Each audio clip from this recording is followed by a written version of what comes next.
Bem, muito boa tarde. Bem-vindos a mais uma edição do Festival de Filosofia de Abrantes. É um privilégio enorme estar a falar convosco. Eu chamo-me Luís Filipe Dias e sou vereador, entre outros pelouros da cultura, da Câmara Municipal de Abrantes. Desde há uns anos a esta parte, nós fazemos este festival, esta ação mais concertada naquilo que entendemos como fazer qualquer coisa que nos faça pensar e agir no que diz respeito à afirmação das políticas culturais de cidade. E este ano temos aqui um tema completamente distinto, temos aqui uma forma de comunicar convosco também ela um pouco distinta, portanto estamos aqui à distância, mas do outro lado temos aqui alguém muito, muito relevante do outro lado do Atlântico, e aquilo que procuramos fazer este ano é exatamente entender aqui o território abrantino, desde as fontes até à foz, sobre esta perspectiva do que é uma cidade, do que é viver numa cidade e percebermos também que a cidade, enquanto território, é um lugar de construções contínuas, das quais vocês, neste caso os alunos, são elementos decisivos, pois, obviamente, é para vocês e de vocês que depende o futuro desta terra. Portanto, agradecemos e enaltecemos o papel da Solanda Abreu. Olá, Solanda Abreu. Cabeça para este lado. Olá. E agradecemos também o papel da Escola Secundária Dr. Manuel Fernandes, designadamente os professores que já lá foram.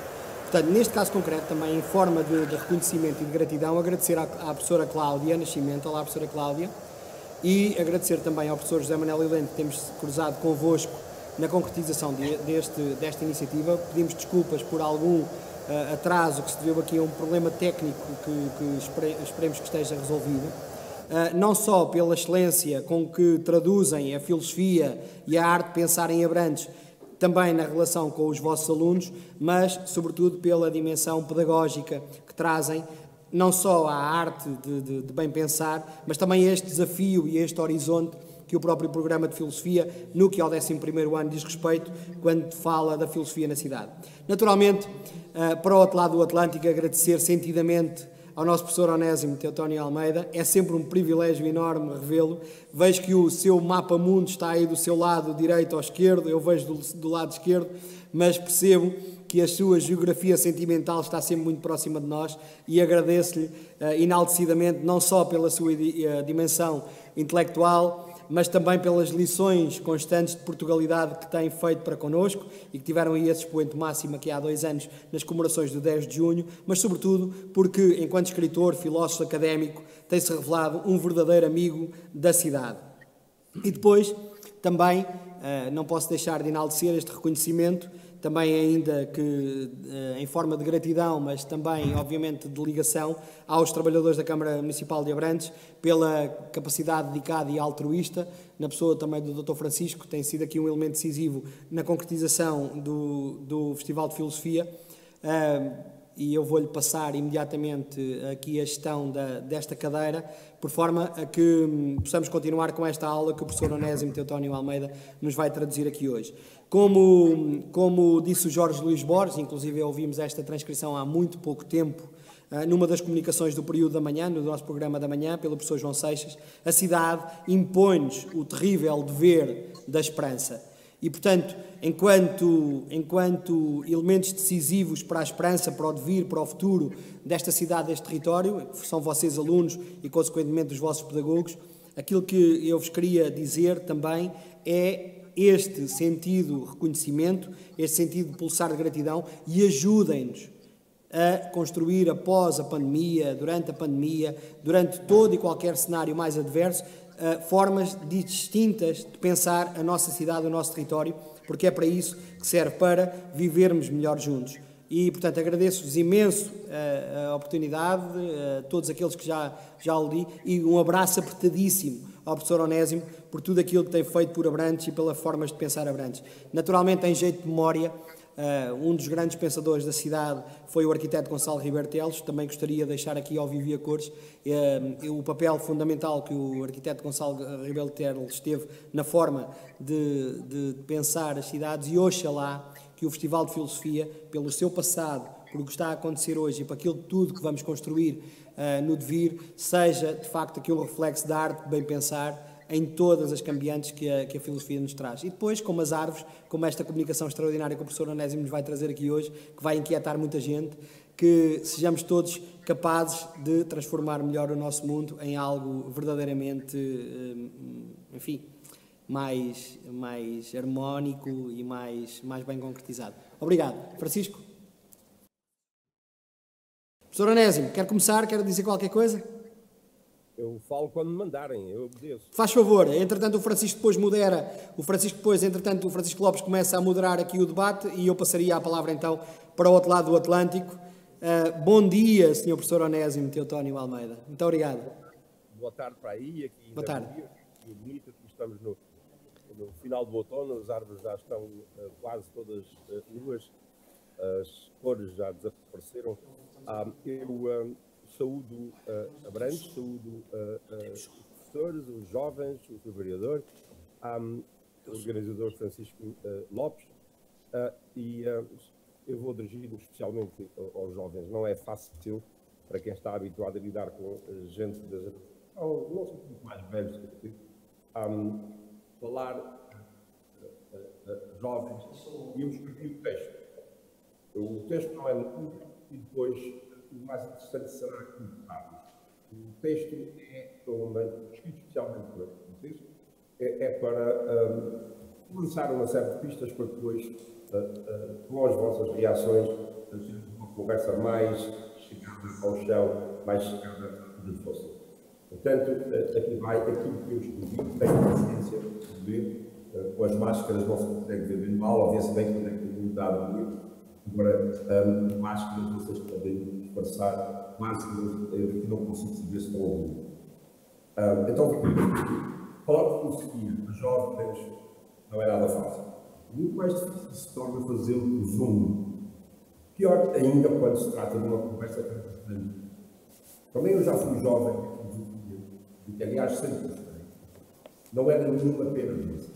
Para mais, era em latim, e tínhamos que decorar definições desta língua, algumas das quais ainda hoje têm de fora. Mas, rapaziada em qualquer parte do mundo e em qualquer época. Daí divertirmos com a profissão que estava na altura e que imagino terão chegado a vocês. A filosofia é a ciência com a qual e sem a qual nós ficamos alegres. Maldados juvenis do avião, brincadeiras à parte, esse ramo, que é afinal nobre, sempre obteve o meu respeito. Na Universidade onde leciono, os professores são conselheiros de alunos do sistema diferente do português, permite aos alunos uma grande liberdade de escolha no disciplina que vão frequentar. E vão perguntar, tem direito? Tá?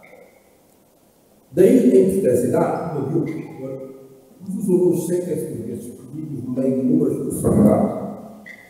Pois, há poucas formas, é melhor ainda, construir vias para fazer as suas escolhas e deverá completar o curso que ele espera aproximadamente. Está interessado em ciências políticas? Estava a pensar no tipo mais poder intitular um lugar. Perguntava-me se eu achava, não sei o que dizer, isso tirava um ponto bem, cuidar. Se fosse um website, nessa descrição e na missão do mesmo, encontraria outros tantos de aprender a pensar, definitivamente, esta e ao compreender muito mais difíceis. De cá, e ao familiarizar-se com menos e as vontades e a tecnologia, em outros anos, acho que não foi. Pela linguagem, mas virou ainda a aprender o argumento lógico, as derivações do irão dentro do marco. Virou ainda significativos trabalhos. Depois passamos a sobre as ciências e Professor Adam, o título do curso é O Lugar das Culturas. A descrição está no website. Vamos concentrar no valores fundamentais do temporal sobre o professor. O que é que isto nos concede dos outros aspectos? Será que temos um tipo de querida para ser muito responsável pela nossa função? O que é que faz cada uma pessoa individual num determinado momento? O que é que faz de mim hoje? Foi aquela criança o mesmo nome que eu, como a mesma esta é a discussão. Para a minha conversa, qualquer que diga para vocês, são apenas alguns anos mais novos. Da organização do Festival de Arte da Branca, viram um título para esta palavra e evidentemente por achar que podia melhor que eu afirmar a mais apropriada. É certo, é indicar o conflito. E agora, aos hesito ainda. Opto por muito pragmático. Estava a usar o caso de uma aluna me orientando no primeiro ano, que têm muitas escolhas de cadeiras para fazer e têm um professor que os orienta. Eu estava a usar a história dela aqui um pouco para dizer o que é que a filosofia é e deve fazer, pelo menos o que nós procuramos fazer. Eu vou ter que saltar tudo isso, senão teria que fazer. Eu estava a dizer que também tenho quatro títulos possíveis para esta intervenção sobre a cidade e a direção escolheu uma, não me disse qual foi o que escolheu e eu optei por uma solução muito pragmática, que era pretendo apenas abrir uma introdução, ou seja, eu vou só prefaciar a conversa que gostaria de ter com vocês. Há meses que dou aulas exclusivamente via Zoom, costumo dizer que vivo num Zoom lógico e sei bem quão difícil é manter interessados os jovens que estão do outro lado do ecrã, bem longe. Tenho uma aluna num seminário que vive no Tibete, pois este semestre os alunos não foram autorizados a vir para a universidade e ela acorda às 2h30 da manhã para começar a aula às 3h, quando são 3 da tarde nos Estados Unidos. Os meus alunos estão espalhados por 12 fusos horários, portanto, muito mais complicada a situação do que as problemas técnicos que vocês estão a ter. Por isso, terei de me esforçar para não tornar esta conversa demasiado monótona. Para tal, não posso fazê-la muito longa. Confessei a minha hesitação entre este tipo. Na verdade, qualquer um deles está dentro do tema que propuseram, a cidade. É um português que vem do latim civitas, que é lugar onde a vida civil, isto é, pessoas de todo o género, cruzando o diário. Diferentemente do mundo moral, onde a comunidade é sentido literalmente a familiar e acaba com quem se está familiarizado. Os gregos chamaram polis à cidade. A palavra que deu origem ao termo político, pois, na verdade, é sobretudo na cidade que as questões da vida comum surgem com mais relevância. Para sair do texto de vocês, ninguém se lembra, ninguém faz ideia de o que significa a palavra Nápoles. A palavra Nápoles era um nome que se criou a uma colónia grega, nova cidade, Neápolis. Esse hábito de se chamar Nova Lisboa, Nova Inglaterra, Nova Iorque, é bem antigo. Portanto, polis, a palavra cidade, que deu origem à palavra político, que é, na verdade, sobretudo na cidade que as questões de comum surgem com mais relevância. No mundo rural predominava o regime patriarcal e as normas sociais eram as atribuídas na família durante os anos de formação. Hoje estamos no mundo moderno, globalizado, achamos, desde o momento em que começamos a atinar por controladores da televisão e do telemóvel, achamos instantaneamente globalizados. Vivemos todos na poli, nas cidades, em sociedade, interligados, interconectados. Daí estarmos todos sujeitos às normas da vida em sociedade. Vamos então ao nosso tema. Inciso sobre qual dos títulos escolher, vou explicitar as ideias gerais que governo a propósito de cada um deles.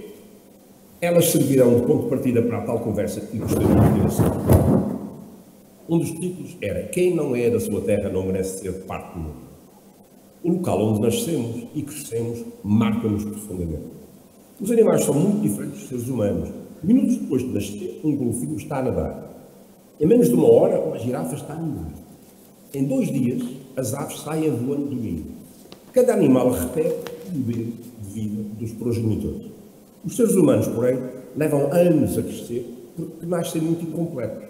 O cérebro vai precisar de tempo para inteiramente se expor ao ambiente em que vai habitar.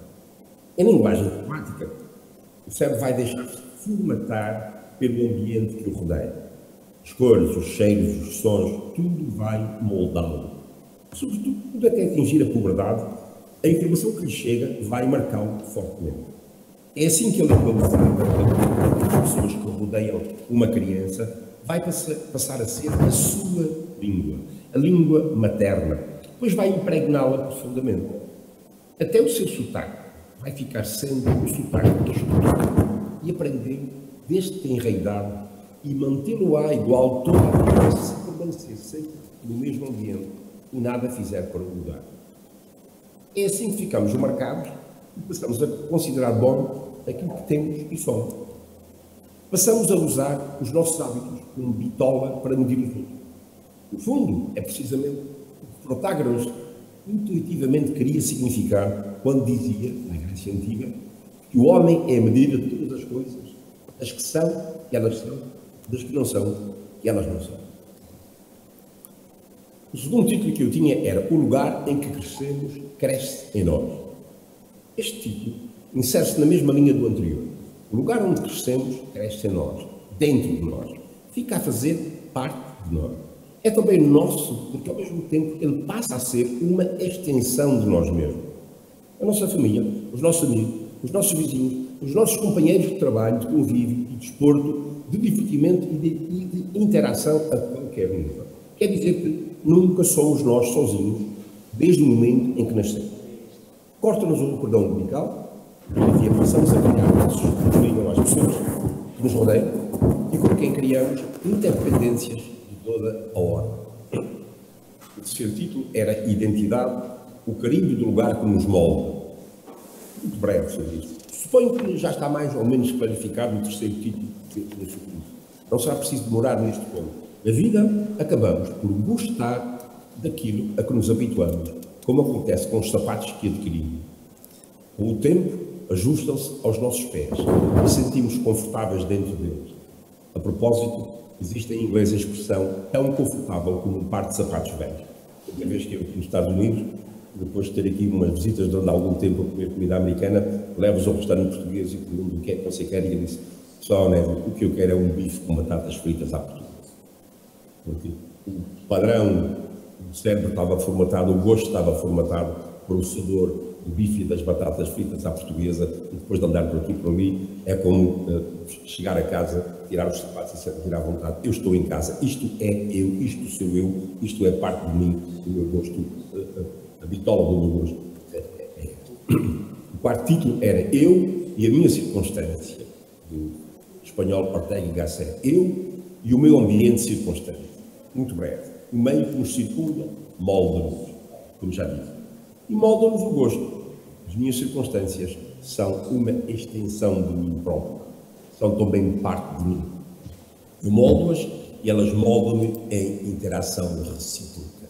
Sobre isso podíamos falar imenso, essa ideia do que é que o meio que nos rodeia é também uma extensão de nós próprios.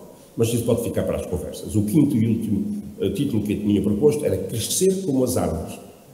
Os ramos alargam-se, as raízes aprofundam-se. Ninguém está condenado a permanecer sempre na sua terra. O mais normal, aliás, é isso não acontecer. Os sítios por onde passamos também entram de algum modo em nós. E quando mais isso acontece, mais eles nos marcam. Nós nem damos por isso. Só quando saímos do ciclo a que primeiro nos habituamos, é que nos apercebemos da falta que nos faz, como a história que eu acabei de contar sobre o bife e as batatas fritas.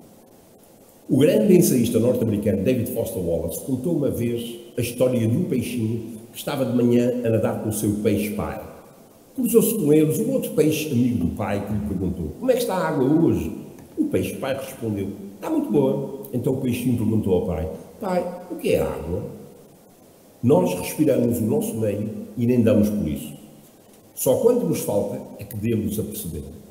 O mistério de identidade tem a ver com isso. Sem o ar que habitualmente respiramos, sentimos que algo falta em nós. Portanto, quem emigra se adapta e incorpora novas realidades no seu mundo. Contudo, nunca perde a ligação às suas origens e até é normal estas ficarem ainda mais fortes. Diz tanta vez dos imigrantes que lá fora são mais portugueses dos os que ficaram exatamente por isso. Eles tentam recuperar ou guardar aquilo que lhes falta, que não pôde ir com eles. O filósofo George Santayana disse que devemos crescer como as árvores, aprofundando as raízes e alargando os ramos para o alto e para os lados, a fim de abrangermos um mundo maior. Ao crescermos, temos, portanto, de aprofundar o nosso conhecimento do meio que é o nosso, mas também alargar os horizontes, de modo a incorporarmos e aceitarmos o mundo dos outros, que se cruzam, dos outros que se cruzam connosco. Estou quase a acabar. Temos duas opções: seguir a lei da selva, seguir a lei da selva, cada um por si e vence ao mais forte, ou conviver pacífica e cooperativamente, procurando soluções benéficas para todos.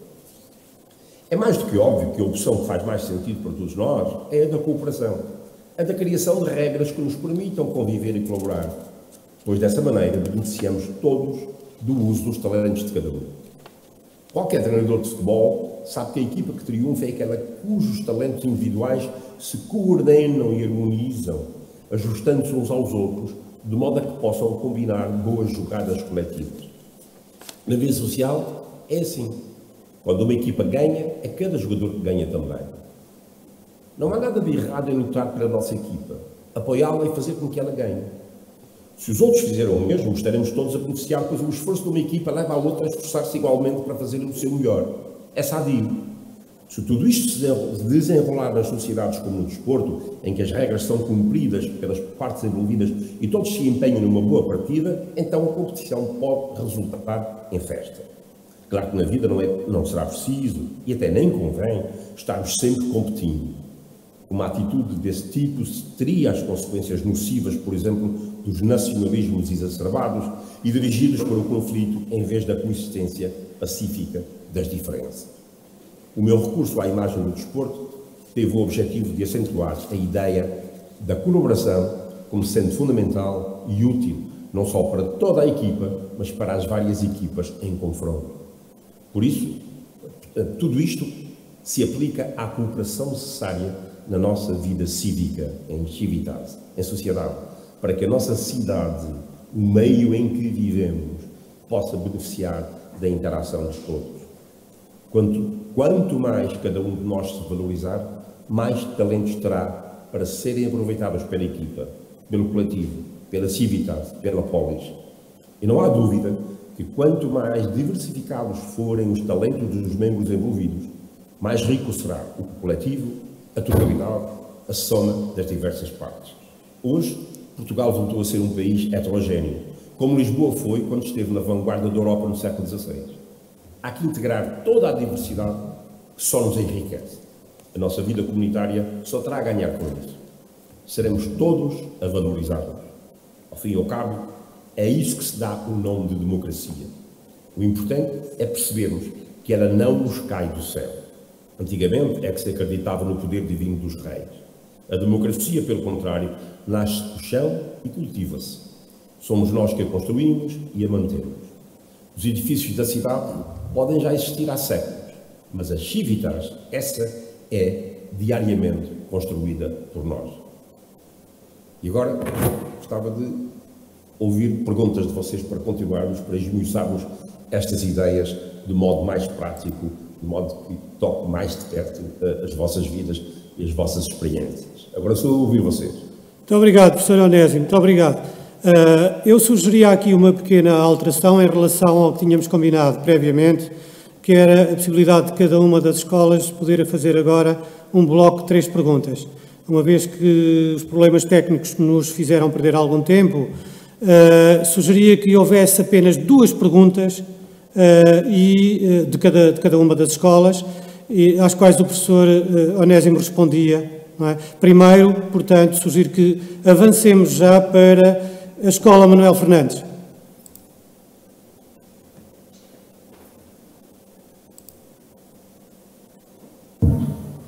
Então, muito boa tarde.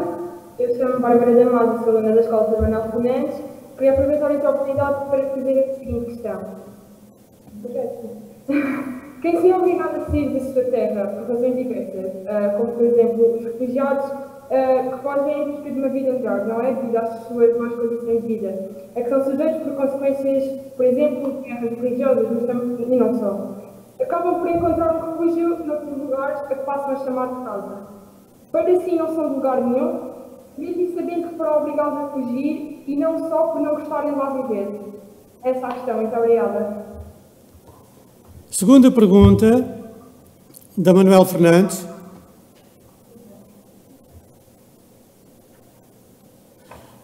Olha, eu vou-te pedir apenas uma coisa, que não fales um bocadinho mais baixo que a tua colega, está bem? E pausadamente. Ok. Obrigado. Boa tarde. O meu nome é José Santos. Eu gostaria de voltar a situação nos Estados Unidos.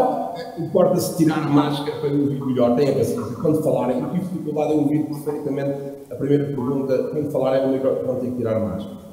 Ok. Nos Estados Unidos da América, onde vive 160 graus de altitude, e o que tem a dizer acerca da situação política na era Trump e pós-Trump?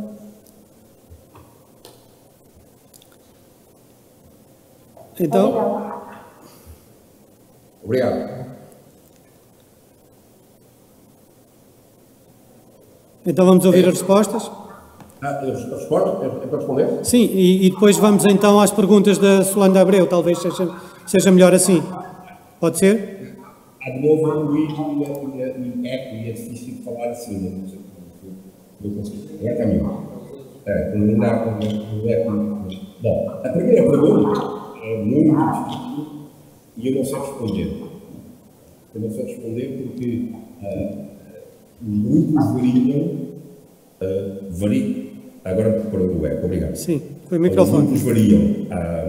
Os grupos refugiados vêm de áreas diferentes, vêm em situações diferentes e vão para locais completamente diferentes. Vão para zonas rurais, vão para cidades, vão para cidades onde já existem redes, outros que vão para lugares que estão totalmente isolados. Eu estive em Portugal em zonas onde há grupos que estão completamente isolados a viver a tese e não têm nenhuma ligação com as comunidades onde vivem. Portanto, esse é o caso mais complicado e não me compete a mim, a esta distância, dizer como é que cada local deve fazer. Porque o que é o mais comum é a situação dos imigrantes, e nós fomos. Os portugueses esquecem-se, por exemplo, que foram um país que exportou mais de 1 milhão e meio de imigrantes durante os anos 60 para o mundo inteiro, sobretudo para o centro da Europa, mas foi para o mundo inteiro. Esqueceram-se disso, as gerações novas já não têm essa experiência e hoje às vezes são pouco receptivos à diferença que encontram nos imigrantes, esquecendo que muitos deles, os pais deles, mas familiares e seus compatriotas foram e passaram, também sofreram, é verdade, mas é mais, devíamos ter essa obrigação de perceber que os nossos foram e sofreram, não vamos ter que fazer também sofrer assim tanto aqueles que vêm para cá. As migrações aconteceram sempre por toda a história da humanidade. Nós viemos todos da África, espalhámos pelo mundo inteiro, para migrações houve sempre. E as pessoas procuraram, no processo de migração, há duas coisas que acontecem, que é, as pessoas, há coisas que não podem mudar, há coisas que são, como eu há pouco disse, nós somos formatados no meio, no ambiente em que crescemos. E depois, quando vamos para outro sítio, nós nós assimilamos muito do que encontramos e há uma negociação. Por exemplo, por mais que goste muito do bife e das batatas fritas, se não há bife e batatas fritas no sítio onde eu emigrar, eu tenho que habituar-me a comer o que há do lado do outro lado. Portanto, há uma negociação constante e há que deixar algo daquilo que era fundamental e que era nosso. Portanto, as migrações sempre existiram, nós hoje em Portugal, vocês hoje em Portugal recebem imigrantes, aqui nos Estados Unidos há milhões de imigrantes e não é fácil, não se pode impor aos imigrantes que acabam de chegar, não se pode impor os nossos padrões, as nossas maneiras de ser, porque eles já vieram adultos. É mais fácil para as crianças jovens que aprendem a língua, integram-se com as crianças do local e vão crescendo, vão sendo moldadas juntamente com eles. São os filhos dos imigrantes que depois já são da terra. Portanto, nós temos que ter, é difícil, mas temos que compreender que não se pode impor o nosso modelo aos imigrantes quando acabam de chegar. Isso dura muito tempo. Os diplomatas sabem, por exemplo, que leva 3 anos a uma pessoa se adaptar ao novo meio. E é por causa disso que, em diplomacia, ao fim de 3 anos, um cônsul ou embaixador é logo mudado para outro sítio. Porquê? Ao fim de 3 anos já está adaptado à terra, já começa a ver as coisas do ponto de vista da terra e manda-no para outro lado, para ele não ficar na terra, a sentir-se do local. Portanto, mas são pelo menos 3 anos, mas os 3 anos não resolvem tudo, resolvem algumas coisas, mas as pessoas nunca vão mudar, a sua língua será sempre aquela língua de casa. Portanto, é da parte de quem recebe, e agora estou a falar para vocês, da parte de quem recebe, há que ter essa atitude aberta e muitas vezes aceitar coisas de que nós não gostamos, mas é a maneira de ser. Foi sempre assim, foi assim que nós fizemos, e foi por isso que ainda hoje há gente em Goa que se sente bem portuguesa ao fim de 500 anos. Porquê? Porque quando foram acharam que deviam a maneira de ser portuguesa. Então nós fizemos assim no mundo inteiro. Nós vamos ter deixado ainda palavras por todo o lado e ter deixado hábitos e luta, etc. E ter formado o Brasil. Nós gabamos de ter levado e ter mantido a nossa maneira de ser durante 500 anos. Resistimos quando um grupo de imigrantes chega e está meio dos anos, já queremos que eles falem português, que se portem como nós, gostam do bife e das batatas fritas. Nós não podemos ter duas bipolas neste processo. Temos que nos adaptar também, como fizemos. Temos que portarmos tal como quisemos que se portassem os outros que nos receberam ao longo destes 500 anos. Eu fui um pouco... Estava a falar com o eu espero ter respondido a pergunta. Quanto à segunda pergunta sobre os Estados Unidos e Trump, é um pouco fora da cidade, porque cidade global, o Trump, o presidente Trump é dos Estados Unidos e é o líder mais importante do mundo, porque militarmente os Estados Unidos têm controle sobre uma grande parte do mundo e têm grandes responsabilidades. Eu não neguei, eu fingi, expliquei, não há muito, um texto antes das eleições, um texto, ele é dos Estados Unidos e como tal devo respeitar, eu respeito o lugar. Infelizmente não, de maneira nenhuma, o modo de comportamento do atual Presidente dos Estados Unidos. Os valores que ele defende não são nada os meus valores e a minha posição não é uma posição partidária, é uma posição política na medida em que eu, como cidadão, tenho valores que têm as políticas. O seu comportamento, o uso da mentira como arma política, para ele os fins justificam os meios, o modo autoritário como ele se comporta, o modo como ele trata as pessoas que trabalham com ele, como as pessoas com quem ele lida, o modo como ele as insulta, etc. Tudo isso, ele consegue as regras democráticas neste país, que foram regras desenvolvidas ao longo de séculos por este país, instituições respeitabilíssimas que ele não respeita, a instituição chamada ciência, que não existe em nenhum lugar, mas existem instituições que a praticam, instituições, processos democráticos que foram criados e foram um exemplo para tanta gente, para tantas nações, ao longo de todo este tempo. Não, eu estou a dizer isto não porque ele está a sair, eu disse isso antes das eleições, e há imensa gente neste país que pensa assim. É um valor e o mundo moderno, se quer na direção que ele propõe, vai voltar à barbárie. E a minha resposta é essa. Se quiser, posso enviar a vocês esse texto que é muito simples, que eu publico nos jornais, e expressa melhor e explica melhor aquilo que eu tentei resumir aqui muito rapidamente. Isso não tem nada a ver com a instituição da presidência. Eu respeito, nos Estados Unidos habituamos a isso. Nós respeitamos as instituições, mas não temos que aceitar as pessoas que as ocupam. E as pessoas que ocupam as instituições, ao entrar para uma instituição, têm que aceitar as normas estabelecidas que devem ser seguidas pelas pessoas que ocupam esses lugares de poder. Muito obrigado, Onésimo. Vamos agora passar para a Escola Solano de Abreu para fazerem também 2 perguntas. Pode ser?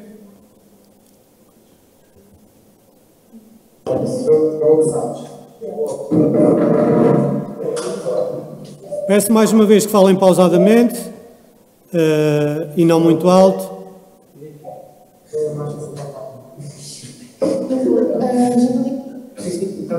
Boa tarde, eu sou a Beatriz. Está tudo bem, não fales mais alto. Está bom assim. Eu sou a Beatriz, sou da Escola Secundária do Solano de Abreu, e a pergunta que nós tínhamos para nos fazer era que, tendo em conta que disse que numa sociedade, uma sociedade cada vez melhor, uma sociedade e uma cidade cada vez melhor é a diferença e a variedade e também a ajuda, como é que é possível nós, se por acaso na nossa cidade, ou mesmo se podemos falar se calhar no nosso país, termos como é possível termos essa parte da boa cidade e da boa sociedade quando temos partidos políticos, se calhar também vai ao encontro da pergunta relacionada com o Trump, quando temos partidos políticos no Parlamento que vão contra todos os valores e toda a fórmula que gera essa boa cidade e essa boa sociedade. Quando gera aquilo que nós chamamos quase como antidemocracia, apesar de terem sido eleitos por ela mesma. Obrigado. Então, vamos à segunda pergunta, da Solano de Abreu. Vamos à segunda pergunta.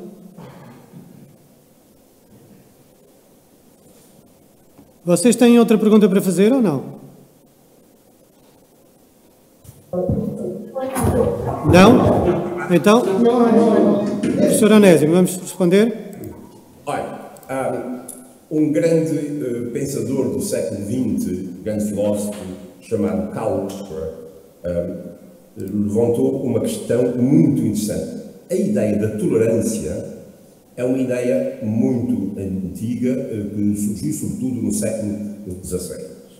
Um dos grandes filósofos, Spinoza, já foi um dos grandes da ideia de tolerância. A ideia de tolerância era uma ideia muito ligada à religião, que era cada crente estava contido de que a sua era verdade.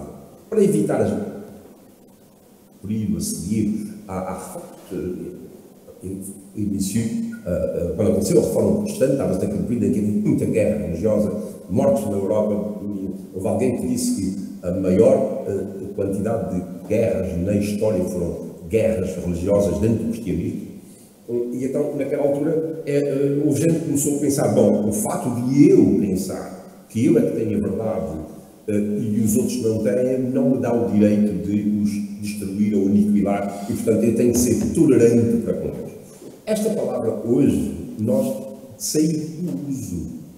Porquê é que saiu do uso? Porque nós hoje achamos que tolerante é uma atitude demasiado condescendente, que implica essa convicção de que eu é que tenho a verdade e que mais ninguém tem, mas ainda assim eu tolero, lá vá, bom, eu tolero, deixo-te assim, deixo na tua inocência, na tua ignorância, porque, é mais conveniente fazer assim. Essa ideia hoje está traduzida em direitos. As pessoas têm direitos e todas as pessoas têm direitos iguais e, portanto, nós temos que respeitar os direitos dos outros. A palavra tolerância caiu em desuso por causa disso, exatamente por causa disso. Mas ela não está totalmente de fora, porque há valores e há gente que se arroga a determinados direitos que levam-nos a atitudes, a gestos, a tomadas de posição que são absolutamente intolerantes para com os outros. E Karl Popper, um tal filósofo que lecionava na Inglaterra, e ele não era inglês, era austríaco, ele disse, falou do paradoxo da tolerância. O paradoxo, que é, quando nós somos tolerantes com os intolerantes, os tolerantes perdem. A única, a conclusão prática é, a única vez que nós temos de ser intolerantes é com os intolerantes. E há que usar processos, e aí as instituições, a cidade, o governo, têm que tomar ações para que os intolerantes não levem a ver as suas intenções intolerantes, porque vão acabar com a tolerância que existe na cidade, na sociedade. Portanto, nós, quando debatemos essas ideias, nós debatemos teoricamente. É muito interessante falar na democracia, na sociedade, na convivialidade, nas normas, etc. Mas ter um apoio do poder forte, instituições fortes, mas as instituições não são suficientes. No caso de Trump, as instituições não são neste momento suficientes.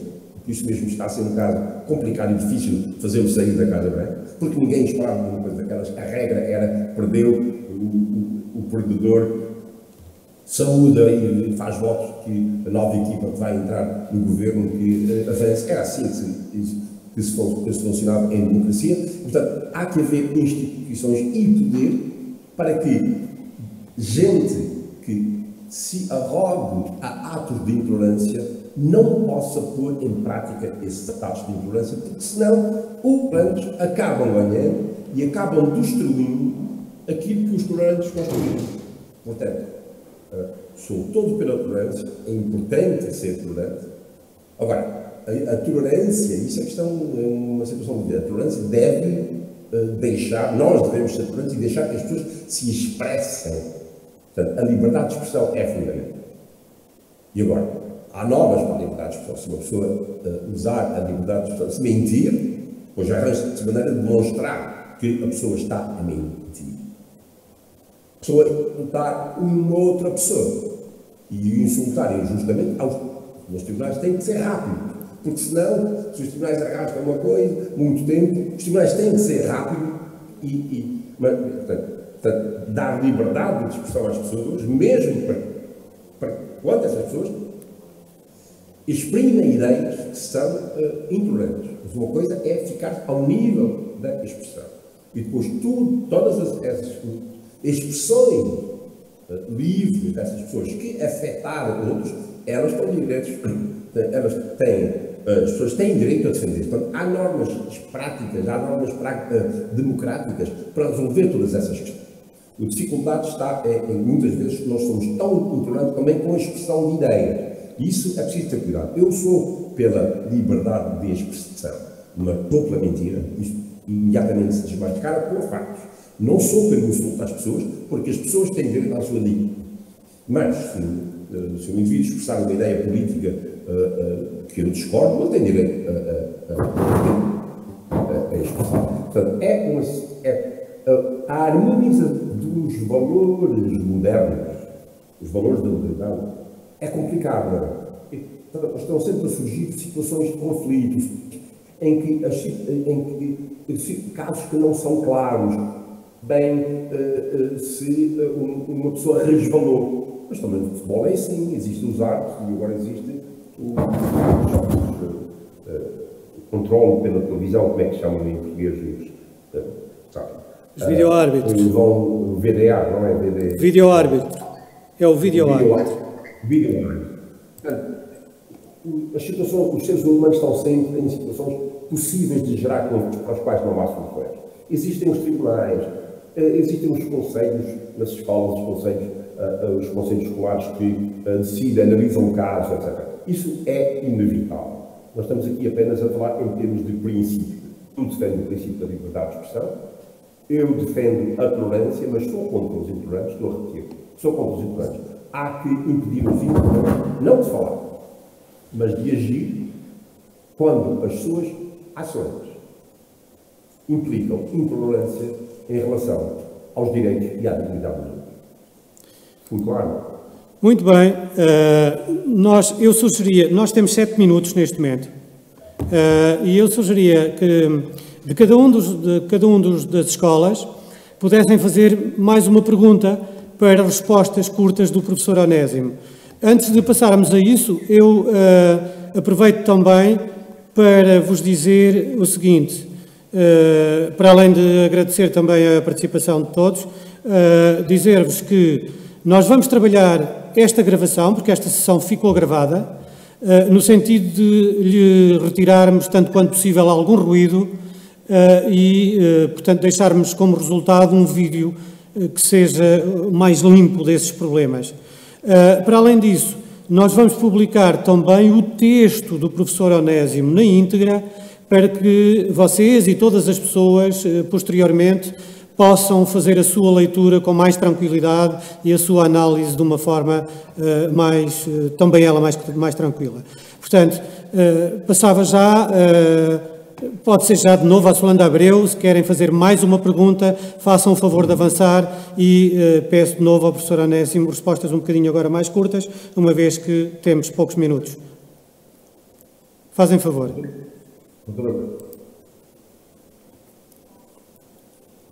O meu filho número 2 do Duarte dizia, não se pode fazer não faça uma pergunta ao meu pai, se quer que não sabe dar.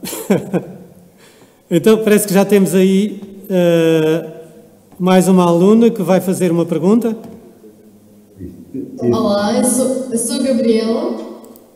Pronto. E queria... Fala, Gabriela.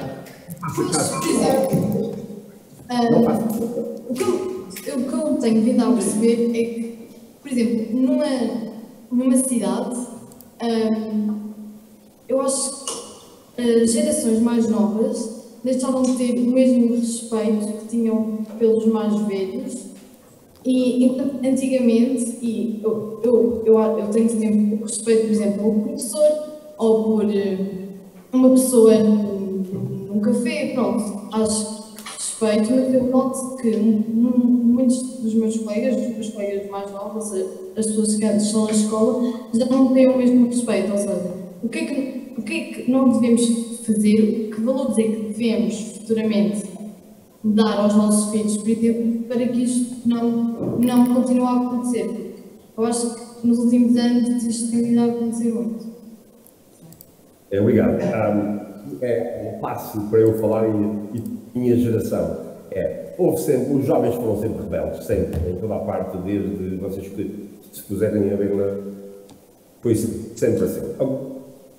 Hoje os jovens têm acesso a muita informação, os jovens já começam a mexer com, vocês sabem disso, com os iPhone, com telemóveis, com os vídeos, com computadores, e aprendem muito isso mais rapidamente que as pessoas de idade e ganham uma superioridade em superiores, estão a ensinar aos avós e a solucionar de eletrónica. Isso ajuda, e há essa mentalidade de ir e de confrontar os idosos. Essa atitude, isso ajuda, porque em parte isso acontece. Mas não é só. Hoje a vossa geração foi criada com a minha geração a fazer tudo, a mimar vocês, a não poder a dar tudo o que preciso para vocês. E eu acho que abusaram, porque a nossa geração acabou muitos jovens para a vida, deram-nos tudo e eles continuam. A vida é assim e continuam a dar. Portanto, nós somos um pouquinho de respeito nisso. É preciso, sim, que os jovens percebessem que não sabem. Gosto muito que eu pus um livro meu que é assim: eu não sou jovem bastante para saber. É uma pessoa de idade que diz assim: eu não sou jovem bastante para saber tudo. É que os jovens não sabem tudo. Os jovens não sabem tudo. Sabem muita coisa, pensam que sabem. O castigo que eles vão ter é quando tiverem filhos. E eu espero que os jovens hoje que não se comportam com os seus pais tenham o devido castigo, que é quando chegar a sua vez, aprendam e vejam como é difícil criar jovens que vivem numa total liberdade, com a consciência de que têm direito em tudo. Isso é difícil, completamente difícil. Portanto, eu não quero, por um lado, dizer aos jovens que não se expressem livremente, que não cresçam em liberdade, que não tenham, não usem, gozem dos privilégios que lhes foram dados, mas também deviam pensar. Tudo o que vocês têm foi dado a vocês à borda, de graça. Tudo foi dado a vocês. E é uma das coisas muito bonitas na vida, é reconhecer. Foi-me dado isso, eu vou reconhecer. Os ingleses têm uma frase que é "Don't bite the hand that feeds you". Não desdentada nas mãos de quem te está a dar a comida. Portanto, a minha mensagem é nada como respeitinho pelos mais velhos, pelos adultos. Claro que os adultos e mais velhos também têm que respeitar os jovens. Mas este respeito mútuo é muito, muito importante. E por vocês saberem mexer com computadores e mexer com telemóveis melhor que o papai e que os avós, não significa que vocês sabem tudo. Ainda têm muito, muito que aprender. É a minha mensagem de velhote. Ok, vamos então à pergunta da Escola Manuel Fernandes.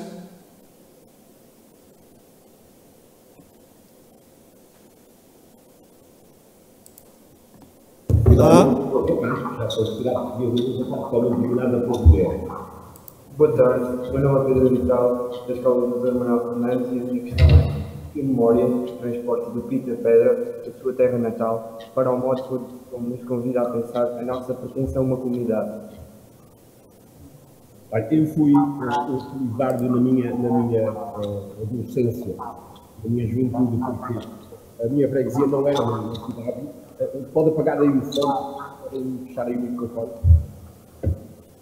Obrigado. Eu tive a felicidade de viver numa pequena aldeia de 2.000 pessoas, mas que ficava a meia hora de autocarro da cidade, e portanto era muito fácil a rapaziada da minha freguesia ir estudar para a cidade. E aí vinha, na minha rua, casa sim, casa não, eu para o secundário, e vários foram para a universidade, portanto eu tive essa sorte. Mas também havia uma ligação muito boa, muito interessante entre a rapaziada que ficava a trabalhar no campo e aqui ia para a cidade. Foi sempre muito sadio. A minha educação foi sempre uma ligação muito grande entre a gente que manteve a vida rural e os que foram para a cidade. Depois havia uma tradição também, para a sorte minha, uma tradição de um certo ar de liberdade, até de crítica de política, de crítica até de vários aspectos da autoridade religiosa, o padre era baseado, e nós expressávamos isso, e portanto, eu cresci muito sadiamente. Eu ainda hoje estou ligado a esta gente, ainda hoje estou ligado à minha freguesia, eu ainda hoje tenho grandes amigos lá, eu correspondo com eles com regularidade, sempre que eu vou a Portugal, aos Açores, tenho que ir à minha freguesia, sempre, às vezes é com um pequeno grupo, outras vezes com um grupo maior, um almoço, um jantar, eles são extremamente simpáticos também comigo. Nós vivíamos a 2 km do mar e os mais novos iam para o mar, tinham que ir com adultos, com os mais velhos. E depois eu fui passando de jovem, chegou uma altura em que eu era responsável pelos mais novos. Ainda hoje tenho muita ligação com essa rapaziada. Muito amigos, eu faço sempre que posso algumas coisas para eles, sempre que eles me pedem e só não vou mais vezes, porque não calha, e agora, infelizmente, devido à pandemia, eu já não saio daqui de Roraima há 8 meses, quando eu estava habituado a pelo menos uma vez por mês, portanto já não vou lá, mas mantenho em contato com eles. Eu acho que é extremamente sadio ser assim, eu acho que para mim e para eles.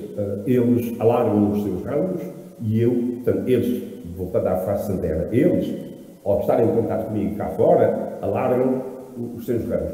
Eu, indo lá, estou a aprofundar mais e mais as minhas raízes, porque toda aquela terra fala constantemente do meu passado, da minha infância, da minha adolescência, das minhas desse tempo. E obrigado pela pergunta. Falar do Pita Pedra. Muito obrigado. Mais uma vez, portanto, chegámos ao limite, aliás, já ultrapassámos, enfim, o limite de tolerância do nosso tempo. Mais uma vez quero agradecer a participação de todos, pedir desculpa por algumas dificuldades que todos tivemos, tecnológicas, estas coisas muitas vezes não conseguimos controlá-las, mas é assim mesmo. Aqui em conjunto conseguimos de facto fazer com que isto chegasse a bom porto e que fosse uma sessão, penso eu, muito proveitosa. Quero especialmente agradecer ao professor Onésimo, que é um cidadão do mundo, como ele disse, com alunos de 12 fusos horários, e ele próprio, eu sei que está sempre, pelo menos em espírito, e fisicamente agora a pandemia aqui o impede, porque fisicamente também sei que está sempre a mudar de fuso horário, na sua preenchidíssima agenda pelo mundo inteiro, mas consegue ter sempre esta extraordinária generosidade de nos corresponder aos nossos pedidos e de nos contemplar com essa, como disse, sua grande generosidade. Muito obrigado, professor Onésimo. Foi um prazer em vê-lo, sem máscara, como sempre, como sempre. Muito obrigado. Bom trabalho e boa sorte aí para a rapaziada de Abrantes e parabéns a vocês por organizarem, terem uma iniciativa destas, porque eu gosto de apoiar sempre iniciativas que são criadoras e que têm ideia que vale a pena apoiar. Portanto, parabéns para isso e boa sorte aí a vocês, rapaziada da escola. Muito obrigado.